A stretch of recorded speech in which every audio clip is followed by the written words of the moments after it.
Assalamualaikum warahmatullahi wabarakatuh. Alhamdulillahirabbil alamin wa bihi nasta'inu ala umuri dunya waddin. Assalatu wassalamu ala asrofil anbiya'i wal mursalin sayyidina maulana Muhammadin wa ala alihi wa sahbihi ajma'in. Adik-adik, bagaimana kabarnya pagi hari ini? Tetap semangat? Tetap belajar dari rumah? Pastinya ya. Baik, hari ini masuk pada hari ketiga kegiatan Matsama, yakni Masa Ta'aruf Siswa Baru MTS Negeri 1 Pati. Kegiatan pagi hari ini secara langsung ditayangkan melalui channel YouTube MTS Negeri 1 Pati. Adik-adik bisa like, subscribe, dan komen kegiatan pagi hari ini. Pagi hari ini masih bersama saya selaku host, yakni Mr. Didin, yang akan memandu acara Talkshow Matsama MTS Negeri 1 Pati. Well, di pagi hari ini saya tidak sendirian, saya ditemani oleh orang-orang yang luar biasa, narasumber yang kompeten di bidangnya masing-masing. Saya akan perlu kenalkan, pertama beliau adalah guru akhlak di MTS Negeri 1 Pati, sekaligus beliau juga pengurus Pondok Pesantren Azhara MTS 1 Pati, dan beliau juga Ketua Fatayat NU Kabupaten Pati. Beliau adalah Ibu Asmonah SAG MPD. Yang kedua, saya perlu kenalkan, beliau adalah Kepala Pondok Pesantren MTS Negeri 1 Pati, dan beliau orang yang sangat luar biasa yang selalu menginspirasi saya. Beliau adalah Bapak Dr. Andes Ashar MSI. Assalamualaikum warahmatullahi wabarakatuh. Bagaimana Bapak, Ibu kabarnya pagi hari ini? Alhamdulillah sehat. Sehat ya Pak ya? Alhamdulillah. Saat ini sudah masuk hampir 4 bulan Pak kita bekerja dari rumah, tidak ketemu peserta didik di sekolah ya Pak ya. Masih dalam masa pandemi, tetap jaga kesehatan selalu ya. Oke, baik adik-adik peserta Matsama Masa Ta'aruf Siswa Baru MTS Negeri 1 Pati. Pada pagi hari ini kita akan berbincang-bincang terkait materi kesetaraan dalam belajar dan program-program unggulan yang ada di Madrasah Sanawiyah Negeri 1 Pati. Dalam acara talkshow ini adik-adik nanti bisa bertanya melalui nomor WA 085 334 405 538. Saya ulang lagi, yang ingin bertanya nanti bisa melalui nomor WA 085 334 405 538. Baik adik-adik, pastinya sudah tidak sabar lagi untuk mendengarkan para narasumber untuk memberikan materinya pada pagi hari ini. Langsung saja untuk materi kesetaraan dalam belajar dan program-program unggulan yang ada di MTS Negeri 1 Pati. Untuk narasumber yang pertama, beliau adalah Ibu Asmonah SAG MPD, akan memberikan materi terkait kesetaraan dalam belajar. Monggo Ibu. Oke, terima kasih Mas Didin. Assalamualaikum warahmatullahi wabarakatuh. Anak-anakku, siswa-siswi, peserta Matsama MTSN 1 Pati yang saya cintai dan saya banggakan. Terima kasih, pada kali ini anak-anak akan pada materi tentang kesetaraan. Anak-anak, kalian sudah tentu mengetahui bahwa Indonesia kita ini yang tercinta, negeri kita yang tercinta, memiliki ribuan pulau dari Sabang sampai Merauke. Tentu hal ini memiliki banyak sekali perbedaan-perbedaan di daerah-daerah tersebut. Perbedaan tersebut diantaranya perbedaan adat istiadat, tradisi, budaya, dan juga mungkin bahasa. Nah, ini ada perbedaan-perbedaan ini menjadikan satu kekayaan di Indonesia dan disatukan dalam semboyan Bhinneka Tunggal Ika, di mana berbeda-beda tetapi tetap satu juga. Nah, ini tentu kita jumpai di dalam kehidupan sehari-hari, di sekeliling kita, di sekitar kita, taruhlah dalam keluarga, kita juga banyak sekali perbedaan-perbedaan di anggota keluarga kita.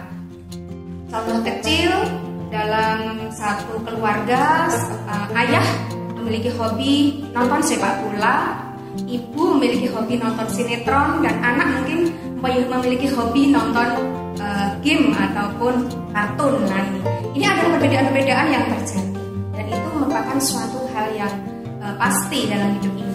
Dan ini untuk membentuk sebuah harmonisasi, kesatuan dan persatuan, maka kuncinya adalah sebuah kesetaraan. Kesetaraan ya Bu ya. Lanjut, kesetaraan itu apa sih Bu? Nah, kesetaraan di sini artinya adalah dari kata setara, Pak Didin. Setara. Iya, setara atau sederajat, di mana menunjukkan adanya tingkatan dan kedudukan yang sama, tidak ada yang lebih tinggi atau lebih rendah satu sama lain. Iya. Gitu. Nah, apa itu kesetaraan manusia? Yang bermakna bahwa manusia sebagai makhluk Tuhan itu memiliki tingkatan dan kedudukan yang sama. Itu Pak Didin, pengertian kesetaraan di antaranya seperti itu. Kalau tujuan kesetaraan sendiri itu apa, Bu? Iya. Jadi tujuan dari kesetaraan ini adalah di mana ada perlakuan yang adil antara setiap individu dan juga di dalam anggota masyarakat ada perlakuan yang sama begitu. Tidak ada diskriminasi antara satu dengan yang lainnya. Berarti harus sama setara di situ ya. Kalau menurut Pak Azhar sendiri apa sih Pak kesetaraan itu, Pak? Kalau saya bisa komentar tentang kesetaraan, terutama di pondok, apapun siapapun akan mendapatkan pelayanan sama tanpa diskriminasi. Ketika ada permasalahan, taruhlah melanggar regulasi atau aturan, juga kami berlakukan sama siapapun itu, dengan tetap memegang prinsip punishment juga reward yang seimbang dan mendidik. Luar biasa. Nah, sekarang masuk pada indikator ya, Bu ya. Ciri-cirinya itu apa sih, Bu? Indikator dari kesetaraan tersebut. Jadi di antaranya ada perlakuan ya, yang maksudnya ada kesetaraan itu indikatornya pertama ada kesamaan derajat. Kesamaan derajat sama manusia. Nah, yang kedua ini ada persamaan hak dalam memperoleh pendidikan, pekerjaan dan lain sebagainya. Dan yang ketiga di antaranya indikatornya adalah kesamaan kewajiban antara manusia seperti itu. Kalau menurut konsep Islam sendiri kesetaraan itu seperti apa? Oke. Islam sebagaimana kita ketahui sebagai agama rahmatan lil alamin, betul sekali, mengatur semua aspek kehidupan manusia. Dan di sini juga konsep kesetaraan juga diatur dalam Islam. Betul. Nah, di antaranya itu ada dalam Quran surat Hujurat ayat 13. Yang bunyinya seperti ini, Bismillahirrahmanirrahim. Ya ayyuhan nasu inna khalaqnakum min dzakari wa unsa wa ja'alnakum syu'uban wa qabaila lita'arafu. Inna akramakum indallahi atqakum. Nah, yang artinya, yang maksudnya bahwa Allah menciptakan manusia dari laki-laki dan perempuan, berbangsa-bangsa, bersuku-suku. Tujuannya adalah lita'arafu. Apa itu? Untuk saling mengenal satu sama lain. Tidak untuk saling merendahkan, tapi saling kenal mengenal. Dan yang paling mulia di sisi Allah adalah orang yang paling bertakwa. Nah, ini ada satu lagi Pak Didin yang di hadis Nabi ya, yang menunjukkan kesetaraan manusia. Yang bunyinya innallaha la yanzuru ila ajsamikum wala ila suwarikum walaki yanzuru ila qulubikum. Allah tidak memandang pada fisik manusia, Allah juga tidak memandang pada rupa manusia, tapi memandang pada hati. Jadi ini kualitas seseorang di hadapan Allah ditentukan oleh iman dan takwanya, gitu Pak Didi. Ini kesetaraan antara manusia. Artinya yang paling dinilai oleh Allah itu adalah hati kita masing-masing. Saya mungkin sedikit menambah pertanyaan itu. Ya, karena tadi kan cenderung di umum menyampaikan itu kesetaraan di umum. Mungkin bisa mengerucut ke di pendidikan kita di madrasah dan negeri kita. Betul sekali. Nah, bagaimana Pak kesetaraan di madrasah itu seperti apa? Ya, ini saya kembalikan ke Bu. Semua dia itu mengerucut ke implementasi kesetaraan di dunia kita, dunia pendidikan, terutama di MTS negeri kita. Monggo, semakin asik nih. Iya, kesetaraan diterapkan juga di madrasah kita yang tercinta ini, di MTSN Satupati. Yang pertama, kesetaraan dalam pelayanan. Jadi madrasah kita itu memperlakukan yang sama kepada siapapun dalam layanan pendidikan, di antaranya layanan administrasi. Anak-anak kemarin ketika mendaftar PPDB itu dilayani dengan baik siapapun dari manapun asalnya tanpa dibeda-bedakan. Nah, ini. Yang kedua juga perlakuan yang sama untuk memperoleh kegiatan belajar mengajar dan juga bimbingan. Ini juga tanpa ada diskriminasi. Juga anak-anak semuanya diberikan kesempatan yang sama dalam memanfaatkan fasilitas madrasah seperti seperti laboratorium, perpustakaan, gazebo, lapangan, dan sebagainya, semua memiliki kesempatan yang sama. Di samping itu, juga perlakuan yang sama dalam penegakan tata tertib madrasah tanpa ada diskriminasi sama sekali. Begitu. Ya, luar biasa jawaban dari Bu Asmonah ya. Terkait hal tersebut, kesetaraan artinya setiap peserta didik di sini mempunyai kesempatan untuk memilih program-program yang ada di madrasah. Betul ya? Iya. Termasuk program unggulan. Betul. Iya. Nah, artinya adik-adik bisa memilih program-program tersebut, entah program unggulan. Karena apa? Karena di madrasah mempunyai banyak sekali program unggulan. Ya, di situ ya Pak. Nah, masuk pada program unggulan nih Pak. Ya, menurut Bapak, program unggulan itu apa sih sebenarnya? Program unggulan, kalau itu menurut konsep pemikiran saya, jadi nggak punya referensi yang jauh-jauh. Ya, kegiatan prioritas yang kami unggulkan untuk menghadapi era digital, era global, dan harapannya membekali anak-anak kita walaupun itu secara kompetitif dasar untuk nanti berlanjut. Karena memang juga kurikulum terbaru harapan dari Kemendikbud, jadi tidak hanya kognitif, jadi banyak hal skill yang harus dikuasai oleh anak-anak kita, dan itu memang banyak banget. Betul. Jadi secara besar adalah kegiatan prioritas atau yang kami unggulkan dengan estimasi itu menjadi sebuah unggulan kami, dan itu nggak banyak dari lembaga lain yang melaksanakan ini. Sampai mungkin ada robotik, olahraga dengan manajemen klub, program tahfidz dan seterusnya itu banyak banget. Dan nanti sebenarnya karena ini masa ta'aruf sebenarnya kan ketemu kita ngobrol, tapi karena keterbatasan pandemi seperti ini kita harus lewat media yang kayak gini. Dan sering muncul di benak saya, corona itu berkah. Apakah marah Tuhan kepada kita? Kalau kita bisa menjawab, masa Tuhan maha terlalu baik kalau Tuhan marah? Kalau berkah, iya. Kenapa bisa berkah? Karena dengan adanya ini kita lebih bisa berhati-hati. Kita bisa lebih selalu ingat pada Allah. Itu mungkin nilai-nilai yang semoga nanti kita cepat ketemu, karena kita juga rindu anak-anak semua bisa normal, bisa ngobrol, bisa guyon, bisa bercengkrama, bisa marah bareng. Dan insya Allah semuanya ada nanti. Iya, pastinya Pak. Adik-adik peserta didik kita yang saat ini menyaksikan tayangan ini juga sangat kangen dan rindu, ya kan? Sebenarnya kan kita ingin ketemu secara face to face, tapi karena masih pandemi, ya saat ini kita mengadakan masalah secara virtual. Tapi gini Mas Didin, kami juga tetap berjuang. Harapannya dengan sebuah kesepakatan semua pihak, juga coding dan sekolah tetap bisa dibuka dan kita bisa normal kembali melaksanakan interaksi apapun itu di pondok ataupun di madrasah. Iya, itu pasti doa setiap kita di sini juga ingin menginginkan hal tersebut. Nah, sekarang ini Pak, di sini madrasah kita kan mempunyai program-program tersebut ya. Tujuannya itu yang paling rinci itu apa sih Pak? Tujuan program unggulan. Tujuannya? Iya. Tujuannya jelas tadi, mempersiapkan anak-anak kita untuk menghadapi masa era global, era digital, dan mereka mampu kompetitif nanti ketika satu saat sudah keluar dari sekolah, membekali mereka dengan program-program itu. Dan insya Allah itu nggak banyak yang melakukan. Berarti artinya adik-adik yang ingin ikut program ini itu meningkatkan potensi ya Pak? Iya, potensi ya, mereka tidak hanya belajar tapi berlatih. Karena apa? Kalau belajar kan hanya mereka tahu, tapi kalau berlatih mereka harus meningkatkan fighting spiritnya untuk menguasai itu, dan nanti syukur-syukur bisa punya prestasi. Wah, luar biasa. Walaupun kami mengukur prestasi nggak harus pegang piala, pegang piagam juara dunia, nggak seperti itu.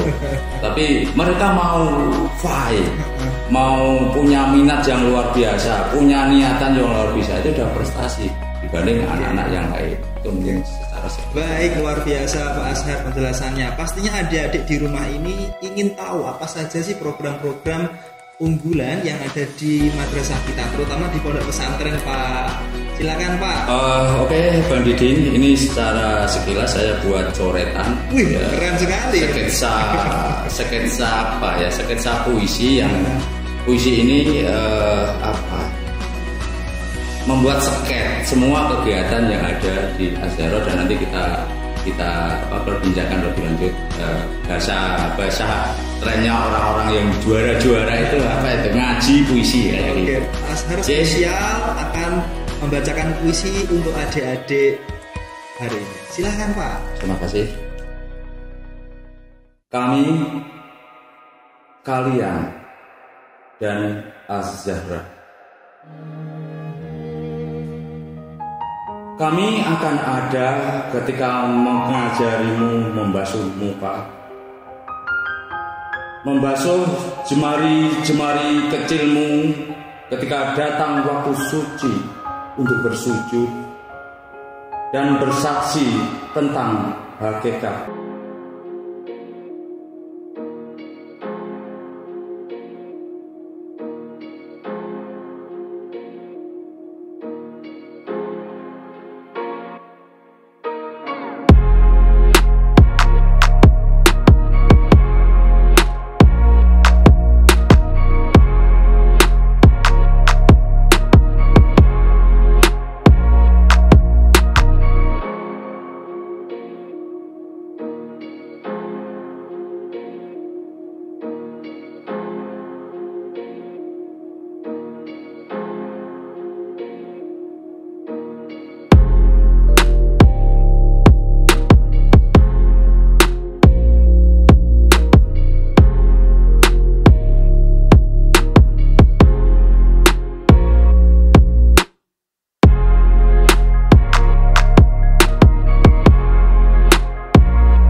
Bapak dapat inspirasi dari mana bisa membuat puisi secantik ini? Iya, ketika kemarin aku saya dapat tugas untuk memamerkan ini, ya, alangkah baiknya saya membuat coretan dan merangkum itu dalam bentuk puisi. Walaupun ini perlu kita maknai bareng-bareng, karena insya Allah semuanya di sini ada. Kalau ini dimaknai dari semua kegiatan unggulan di Azharo dan di MTN Negeri tertinggal ini sudah masuk pada itu tadi yang kita katakan sketsa tadi. Oke, melalui puisi yang Bapak bacakan tadi, kita bisa menggarisbawahi ada banyak program-program di situ semuanya, Pak. Iya. Baik program keagamaan maupun program untuk meningkatkan kompetensi di situ ya. Iya. Ada program tahfidz juga ya, Pak ya. Ada juga ada ya, Pak. Kita tadi masalah fikih. Fikih mungkin kemarin yang kita programkan itu Safinah dan yang itu. Oh, berarti ada diniyah nanti ya. Ada diniyah ya, itu ketika menjelang jamaah sholat asar. Kajian kita yang Oke, ada juga program bahasa ya Pak ya. Ada. Bahasanya apa saja Pak bahasanya? Di kami kebetulan ada belajar bahasa dan pembiayaan bahasa. Kenapa ini kami laksanakan? Karena yang kami tahu bahwa kurikulum di bangsa ini, mohon maaf dengan segala kerendahan hati, tidak termasuk merendahkan kurikulum. Karena memang bahasa tanpa pembiasaan, dan tidak perlu kompetensi yang tinggi untuk belajar dan bisa berbahasa. Bahasa kasar saya ketika memberi motivasi ke anak-anak boarding gitu. Orang Amerika idiot itu bisa berbahasa Inggris. Orang Arab yang punya sindrom juga bisa bahasa Arab. Artinya apa? Ini tergantung kemauan. Fighting spirit sepanjang mereka mau, insya Allah dengan pembiasaan yang kami lakukan, dan kebetulan untuk tahun ini juga akan ada tambah program bahasa Jawa. Luar biasa itu. Ya kebetulan kami memang saya sendiri di rumah, anak-anak saya tuh badhe tumbas gitu aja udah kesulitan. Bilang 25 dalam bahasa Kromo Jawa itu juga kesulitan. Sehingga dengan latar belakang itu dan gayung bersambut dengan madrasah kami akan ada pembiasaan bahasa Jawa juga. Jadi ada 3 bahasa. Ada 3 bahasa ya? Bahasa pembiasaan Inggris, ya. Bahasa Arab dan bahasa Jawa. Itu kan di sini ya. Wah, luar biasa untuk program-program ini untuk meningkatkan skill ya peserta didik dalam bidang bahasa. Iya. Nah, ada juga nih Pak, saya dengar juga sering juara nih untuk atletiknya, lomba olahraganya Pak. Oke, di sini ada sebuah kata keringat badanmu dan keringat akalmu. Nah itu tadi. Dari kalau saya bisa memaknai itu untuk keringat badanmu yaitu prestasi olahraga. Iya, dengan mereka mau berlatih, bekerja keras dengan pelatih handal. Kebetulan kami juga karena mungkin juga keterbatasan kami dalam jumlah dan seterusnya dan skill, kami juga ada beberapa mendatangkan pelatih dari luar yang sudah bersertifikat dan profesional. Itu juga kami juga harus sama belajar dari mereka, sehingga dari kami di samping anak-anak dilatih, kami juga belajar melatih. Betul. Dan alhamdulillah bisa ini masuk iklan enggak Bang ya, atau masuk pencitraan atau mengiklan ya, atau tidak, enggak kalau saya katakan enggak ya, artinya banyak prestasi. Bahkan untuk yang di boarding itu Posperda atau bahkan olahraga pesantren daerah itu kita selama 3 kali mengikuti, alhamdulillah kita juara umum. Wah, luar biasa. Dan yang kadang saya angkat topi untuk anak-anak, bahwa lawan mereka bukan anak-anak setara umur atau anak-anak MTS SMP, tapi lawan mereka anak-anak aliyah, bahkan ada yang sudah kuliah sepanjang umur mereka masih di bawah 18 tahun. Itu prestasi dari sisi olahraga. Dan untuk yang keringat akalmu ini juga yang saya tahu setiap sore ada mereka berlatih ini di bidang di Departemen Olimpiade. Sains ya Pak? Ya, sains. Itu sains ada ya. Apa saja itu Pak? IPA, matematika, IPA, IPS, dan alhamdulillah kita juga ya. Robotik masih di yang lain, tapi sains yang lain itu nanti yang Olimpiade itu matematika, IPA dan IPS, dan alhamdulillah kita sudah banyak ada piagam, ada piala. Dan yang terakhir ini kami rintis, walaupun kemarin sudah dirintis ini robotik. Ini sangat sangat berhubungan dengan era digital ini. Ketika anak sudah ngerti itu, tahu itu, dan berlatih itu, insya Allah mereka nggak akan kaget ketika mereka harus masuk pada dunia atau bursa kerja satu saat nanti. Betul. Kalau masuk dalam kondisi digital saat ini ya Pak ya, untuk ke depan, tahun ajaran yang ke depan ini, apakah ada program digitalisasi Pak untuk anak-anak nanti Pak? Itu kemarin sudah menjadi wacana dari manajemen, bahkan ada usul dari Bang Didin dan kawan-kawan, karena memang itu harus mau nggak mau harus kita terima digitalisasi. Kemarin bahkan ada isu untuk pembelajaran digital jarak jauh ini akan berlangsung lama, bahkan bisa menjadi itu selamanya. Walaupun itu baru wacana. Ya, secara virtual ya Pak ya. Itu yang tua pun harus belajar itu. Saya yang umurnya sudah setengah abad lebih juga harus mau nggak mau harus berlatih itu, karena tuntutan corona pandemi yang seperti ini memang mau harus seperti itu. Walaupun kami insya Allah nggak akan tinggal diam, akan tetap berjuang. Semoga nanti dengan pemerintah, dengan orang tua, dengan manajemen sendiri ada satu kata untuk sekolah semoga cepat bisa bertatap muka, karena kami rindu anak-anak, rindu banget. Kami sangat rindu sekali kepada anak-anak di sekolah ya Pak ya. Oke, saya mau bertanya pada Bu Asmonah ini ya, bagaimana Bu kalau anak-anak saat ini kan masih berada di rumah, kalau anak-anak mau kembali ke pondok seperti apa Bu kira-kira Bu? Kira-kira sudah siap apa belum Bu? Ya, jadi melihat kondisinya yang seperti ini, kita tetap patuhi aturan pemerintah dan anak-anak di rumah tetap jaga kesehatan. Kalau memang harus terpaksa keluar rumah atau ada izin untuk kembali pondok, tetap kita patuhi protokol kesehatan yang ada. Kalau saya bisa menambahkan Pak Didi, kalau mungkin mesti ada pertanyaan anak dan orang tua karena sudah kangennya karena mereka juga sudah terbebani sekali dengan tugas. Banyak pertanyaan yang sampai ke kami masalah itu, kapan kami datang ke pondok, kapan kami bersekolah lagi ketemu bapak kami. Ya. Anak-anak sekalian, kami belum punya kapasitas untuk bisa menjawab itu.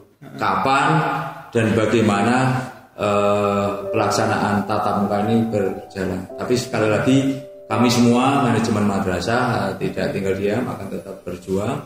Kemarin sudah berusaha untuk mengurus pengajuan, walaupun belum terrealisir, tapi apapun itu kami tetap akan berjuang. Semoga sekolah tetap dibuka, kita ketemu langsung. Yang belum kenal bisa ta'aruf, yang sudah kenal kita bisa melanjutkan perjalanan dan langkah kita untuk membasuh debu, melanjutkan perjalanan kita menuju pulang. Amin.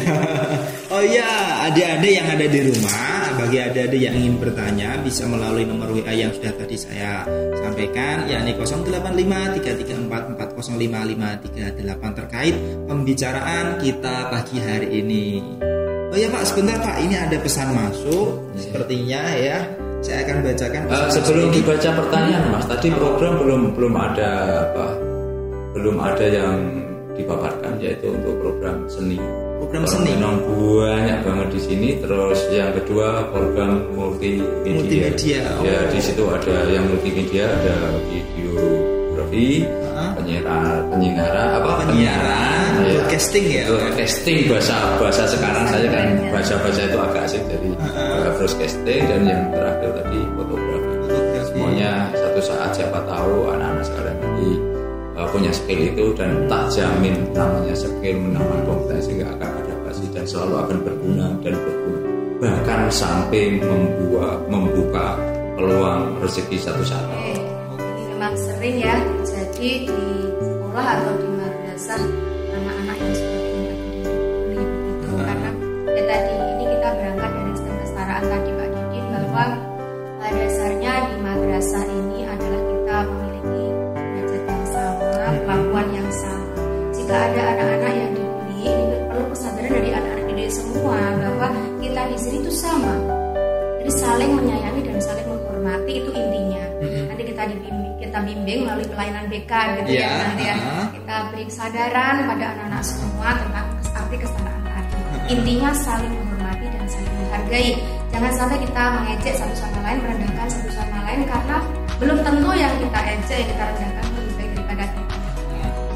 Luar biasa, terima kasih.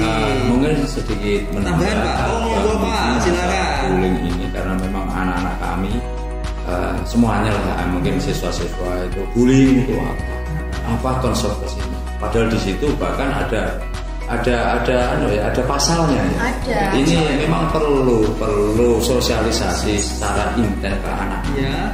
Karena memang kadang-kadang anak melakukan itu tanpa sadar bahwa itu pidana, bahwa itu akan membuat sesuatu hal yang luar biasa. Mereka belum banyak yang belum memahami itu, sehingga nanti kita akan secepatnya merekomendasikan ya Bu ya, untuk madrasah, untuk pondok udah ada sering seperti itu, tapi akan kami ulang secara intens biar mereka tahu persis dampak dan konsekuensi apa ketika mereka melakukan bullying.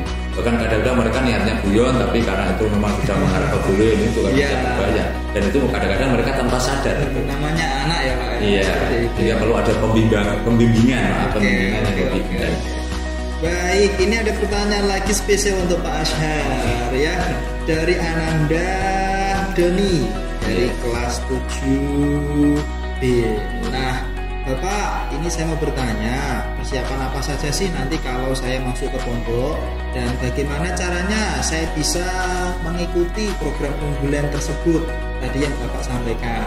Monggo Pak. Oke, terima kasih Bro Doni. Saya biasa memanggil anak-anak itu Bro, Mas Bro atau De Bro atau apa, biar kenapa kadang-kadang kita pengasuh satu saat akan menjadi teman mereka, satu saat akan menjadi kakak mereka, satu saat akan menjadi bapak mereka, dan satu saat juga akan menjadi guru mereka. Sehingga kami menerapkan itu. Bro Doni, untuk persiapan masuk sama dengan persiapan ketika Bang Doni mau camping, mau apa. Jadi satu yang paling elementer itu kan satu peralatan mandi. Peralatan mandi insya Allah bisa diterjemahkan. Dan yang kedua perlengkapan properti makan dan juga kain baju ganti, baju olahraga, seragam semuanya. Tapi untuk yang selimut ya untuk properti tidur juga ya, tapi untuk misalnya tempat tidur dan seterusnya insya Allah sudah disediakan oleh mereka sendiri. Itu lewat kemarin ada itu sudah untuk tempat tidur, kasur, guling masih bawa sendiri ya itu bantal guling ya, selimut itu ya. Dan satu hal lagi untuk mengikuti kegiatan yang tadi saya sebutkan, semua yang punya minat, semua yang kita bakat. Tapi satu, karena memang kegiatan itu banyak banget, jadi nanti anak-anak juga harus satu ngerayani saya itu bakat di.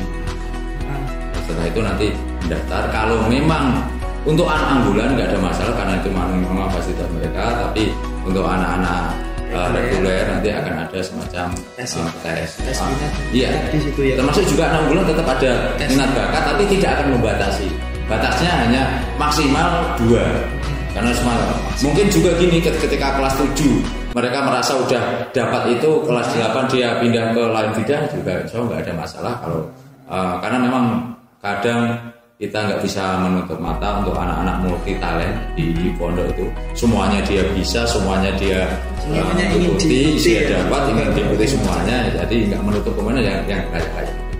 Itu sesederhana. Tapi untuk sosialisasi nanti ketika memang sudah ada deal kapan berangkat, kami akan ada sosialisasi properti atau apapun yang harus dipersiapkan, bahkan semacam kontrak belajar itu akan kami persiapkan. Nanti kalau memang sudah deal dari manajemen dan pemerintah, ketika sekolah dibuka, boarding dibuka, kami akan walaupun mungkin di awal kita langsung lewat tadi informasi jarak jauh. Oke, terima kasih kepada Bu Asmona dan Pak Azhar.